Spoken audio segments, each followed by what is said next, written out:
Hello, hello. It is me, Dr. Catherine Toomer, family medicine and community health physician, and founder of Total Weight Care Institute, where I help people maximize their health and wellness through weight loss if you're a patient, and I help clinicians create compassionate and comprehensive weight health, very successful weight health practices. And every Tuesdays, I'm here for Dr. Toomer Talks, and I really appreciate those of you who come. So please say hello if you're here now, and then hashtag replay if you watch later. But I'm excited. So if I get a little bit discombobulated, that's the reason. So I have Dr. Amanda Atkins here. She is the CEO of Entitled. I knew I was gonna do that. I psyched myself up. Enlightenment, wellness, health and wealth. And she's going to talk to us today. She's just an amazing person, has an amazing story, and I can't wait to get into it. But I'm going to let her introduce herself, tell you who she helps, and we'll just get right into how she is going to enlighten us with her knowledge of plant-based eating, because it's so important. It is so healthy, and it is such a way for people to get healthy. But I think that is so often misunderstood. So I'm going to let her introduce herself, and then we'll get right into it. Yes, so thank you so much, Dr. Toomer, for having me. Like you said, I am Dr. Amanda Atkins. I am a lifestyle medicine and internal medicine physician, also a health and wellness coach, where we focus on helping Christian women who have been diagnosed with being overweight and high blood pressure and diabetes, help them to get off medications safely, and especially focusing on plant-based nutrition. Great, great. And I can tell you she's spoken in my group before. Immediately people ask for her to come back. Wonderful information. And so I just want to ask you, how did you get into helping people with plant-based diets? Tell us a little bit about your history in that regard. Yeah, so I tell people this go back decades because I myself was an obese teenager, and I tell people I was in gym class, and we had to do a presidential physical fitness test, and a part of that was actually knowing our BMI, and so we had to step on the scale, and I remember seeing 199 pounds, and I was like 13 or 14 years old. And I was like, oh my gosh, you can look at yourself in the mirror like, okay, yes, I know I'm overweight, but I didn't know I weighed that much being so young. And I vowed at that time that I would never let two be the first number of my weight, because there were so many people in my family that had obesity, high blood pressure, heart disease. I remember going to my grandmother's actually first open heart surgery, and then also with cancer. And I just decided that wasn't going to be me. Even though it ran in my genes, I did not want that to be me. So that started at that point in time. I decided I was going to start exercising. But then at the age of 16, for unknown reasons at the time, but now I realize it was actually my purpose, is that I became a vegetarian. And the funny part about that is that my father was a meat delivery truck driver at the time. So he delivered to people bacon, bologna, sausage, ham, all this stuff that I just said, I'm not going to eat anymore. And so as a 16-year-old growing up in Indiana at the time, this was in the 90s. And so being vegan, vegetarian, plant-based was not something that is as spoken of as it is now. And so I just believe that this was for my purpose always, to come and talk to people about plant-based nutrition, because I tell people it was for my own selfish reasons that I actually looked into it more, not because we learned about it in med school, not necessarily because people were asking about it for my patients or clients. It was because I wanted to be healthy. I didn't want to take medications. I, tried to look out and see what could I do that was actually different. So it wasn't my family history wasn't my own personal medical history. And so now I just love talking about it, because now people see, how far I've come, and like, oh, how did you do that? And how do you maintain it? Well, before we continue, I want to say hello to Chris. Thank you for showing up every single week. I appreciate it. Hello, Tanya. Hello, Janice. And anyone else who's watching, please say hello. It's always nice to know you're out there. So you were 16, you said? Yes. 16. How did you even know? What was it that made you do that? I mean, I know that it was you were concerned about your health, and you were concerned about weight gain, but how did you know that that was going to be the thing that was going to change your health? And I can say I don't think I fully understood that that would be the Mhm. case. One of my first cousins, who I was very close with, was also a vegetarian at the Okay. time. So Hmm. she actually probably a year before that, and of course everybody was looking at her weird, but they was like, oh, she usually does her own thing, so we're not expecting that from her. But then when I decided, I was like, okay, I'll see. But she didn't have the problem of like being overweight. Like she was an athlete. She was, just slim at the time. Actually, I think she was trying to gain weight. So it was Mm. the opposite of what I was doing. But I was like, it was something different to try. And I was just like, I just see, my family eating this meat. So I'm going to try not to eat it and see if it actually helps me to lose weight. So that's all the knowledge I knew at the time. Mhm. Again, like I said, it wasn't, widespread at the time to let you know that actually eating, plants would actually help you lose weight. At least I didn't know that because that wasn't in my immediate circle. And it was just so happened that, okay, I tried this and I'm like, oh my goodness, the weight kind of just came off because I had a lot of weight around the midsection. And Mm. once I stopped eating meat, it was like that inflammation had gone down. And immediately people would notice that. They're like, oh my gosh, you have a flatter stomach Mhm. after becoming vegetarian. So it was more of a positive reinforcement. So I was Mhm. just like, I'm just going to see how long I can go without doing it. And because I was getting such good results and feeling better, I just decided to continue. And now 30 something years later, here I am. And so, and that is, we know the hormonal impact of meat and how much animals are fed hormones and how that disrupts much of our own hormonal Hmm. environment within our body, especially with children. And you can see it, the change in a lot of people. Yes. Um, but often when people think plant-based or vegetarian, they think all they think are salads. Like you become a rabbit basically. And then the other is that they worry about not getting enough calories and not getting enough protein. So can you dispel that myth? And not it's so much the protein that are, that mystery meat protein, that Right. that processed stuff, but how do you eat in a healthy way without breaking the bank and without making it so that people feel as if they're not getting satisfied? Hmm. Yes. So I get that a lot where they're like, oh, do you just eat salad all the time? You eat rabbit food. And then when they actually see the food that I eat, they're like, oh, that actually looks very good. What are you having? Hmm. But because, that's what we've been taught is that when you go to restaurants or you had something on the side, you get a side salad, you get a side Hmm. of vegetables.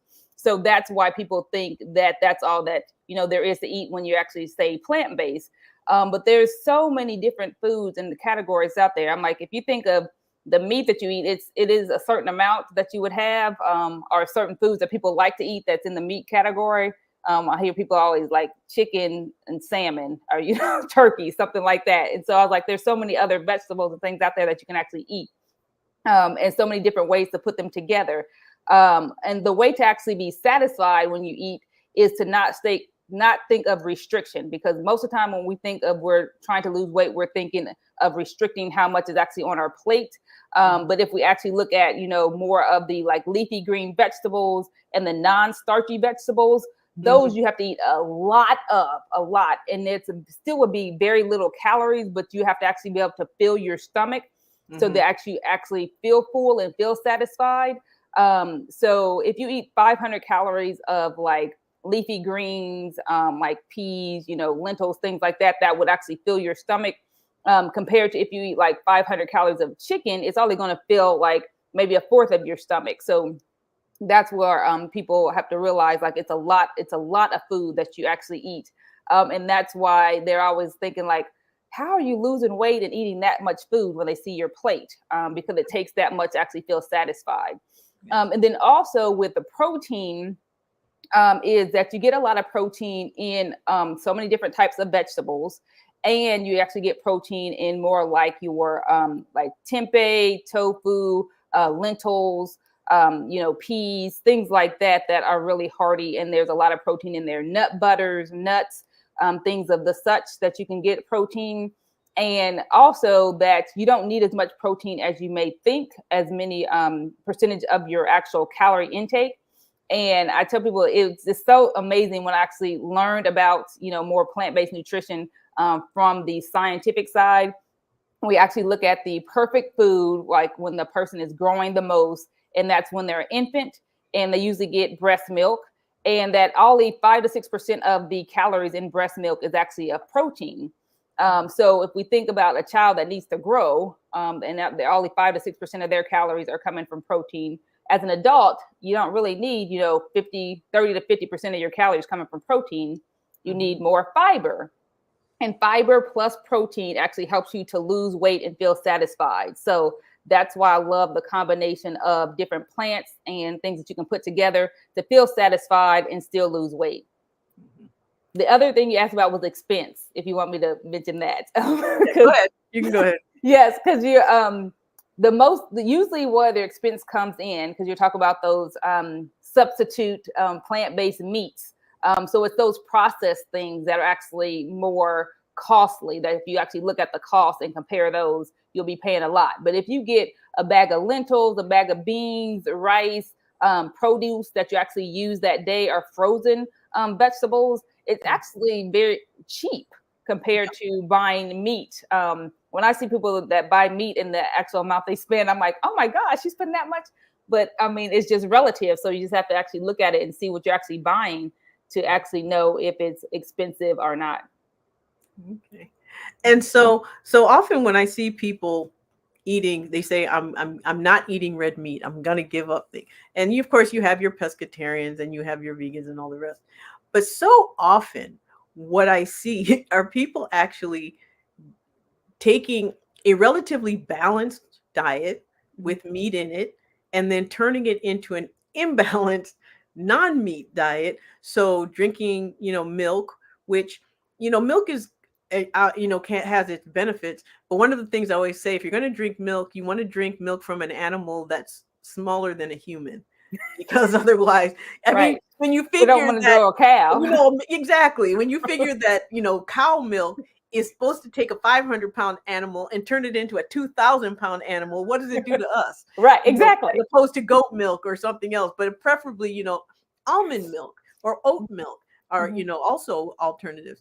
But, or, eating a lot of starches, eating a lot of cheese and starches, or eating, avoiding meat isn't just enough.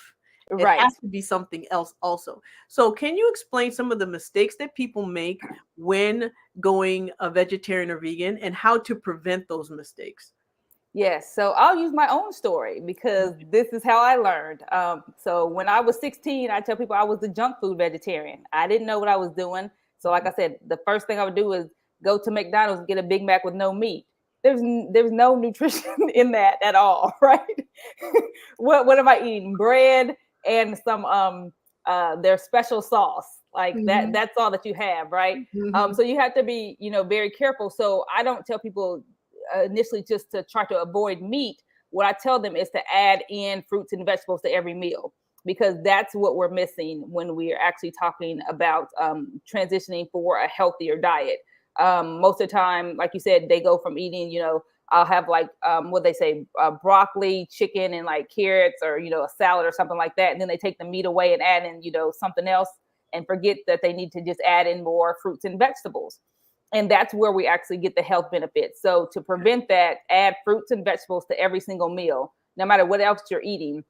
Because I even tell people, even though that I'm plant-based, when I work with clients, most of them do not become 100% plant-based. They just add in more fruits and vegetables to their diet to actually get that actual benefit from those fruits and vegetables, to help with their blood pressure and to help stabilize their blood sugar. They just eat less meat usually, but add in more fruits and More vegetables. fruit and vegetables. Okay. And so that's a good transitional way of, so you don't have to become, so you hear, we're not saying you have to become plant-based, but if you become more plant-based, that's still healthier than not. So you mentioned people you help. Who do you help? How can they find you? And what do you do for them when they do find you? Yes. So I really love women of color that have a Christian background and have been diagnosed with either obesity, diabetes, or high blood pressure. These are the three main things. And I think I picked those because I was seeing that mostly in my patients and mostly in my family. And so I really love learning about that and then love teaching about that.